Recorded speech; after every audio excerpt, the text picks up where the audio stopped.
ఏ నీళ్ళు దేవే. ఇదండి నీళ్లు. ఏందే రాత్రి నీళ్ళు ఇస్తా ఉన్నావు? పోయి ఫ్రెష్ గా బిందులో నుంచి తేపో. ఇదిగోండి. అన్నం వండావా? వండేసానండి, కూర కూడా చేసేసాను. కడుక్కొని రాబు తిందురు. ఏమో చికెన్ మటన్ చేసి పెట్టినట్టు దీని బిల్డప్లు చూడు. మీరు తెస్తే నేను ఎందుకు చేసి పెట్టనండి?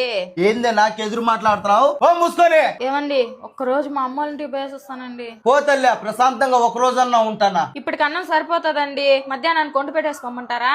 ఏంటే నువ్వు లేకపోతే నాకు చేసి పెట్టావు, ఎవరు లేరా? నువ్వు నీ బిల్డప్లు. సరేలేండి, ఇంట్లో మీ చెల్లి ఉంది కదా, చేసి పెడతాదిలేండి. చేసి పెడతాది, మా చెల్లె చేసి పెడతాది.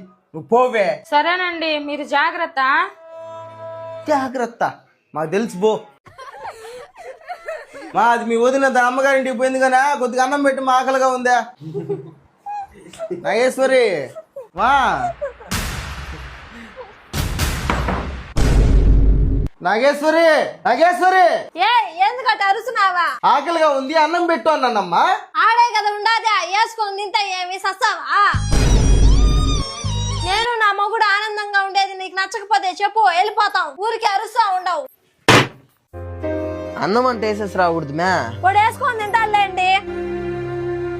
ఏవే వాటర్ బాదం పాలు తాగు బావా. ఆకలిగా ఉంది. బిర్యానీ చిటికలో చేసేస్తా, తింటూ బావా. అమ్మా నాగేశ్వరి విమలమ్మకి నీళ్ళు ఇయ్యే. స్వామి, నా మొగుడు చూసుకునేదానికి నాకు టైం సరిపోవడం వల్ల నీ భార్య లాగా అందరికి చేసి పెట్టేంత ఓపిక నాకు లేదు. నా భార్య నువ్వు పెళ్లి చేసుకొని నెలకి 20 రోజులు మా ఇంట్లో ఉంటే నీకు నీ మొగుడి చేసి పెడతాను చూడు, దానికే నా భార్య. నీకు వదిన కాదు కదా. సురేష్ కూర్చో. ఎన్ని మాట్లాడతావయ్యా నీ భార్య? నువ్వు ఎన్నిసార్లు చూడలేదు నేను. ఒక పని మనిషిని చూసినట్టు చూస్తావు, తిడతావు, కొడతావు, అరుస్తావు. నువ్వేమో మంచోడివే. నీ భార్య అంటే నీకెందుకు అంత చిన్న చూపు? ఇప్పుడు చూడు, నీ చెల్లె నీకు తిండి పెట్టలేదు. ఎంత డబ్బు పెట్టి ఎంత బాగా చూసుకున్నా ఆ భార్యకి ఆనందం ఉండదు నాయన.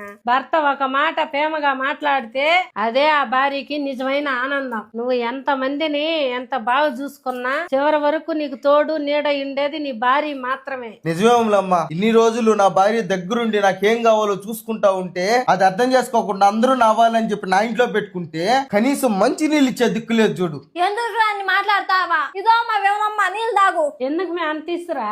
సురేష్, ఏ ఆడబిడ్డకైనా భర్త ఎక్కువ. మీ చెల్లిని తిట్టడం కూడా నాకు ఇష్టం లేదు. భర్త అర్థం చేసుకుంటే భార్యే ఆనందం అవుతాది.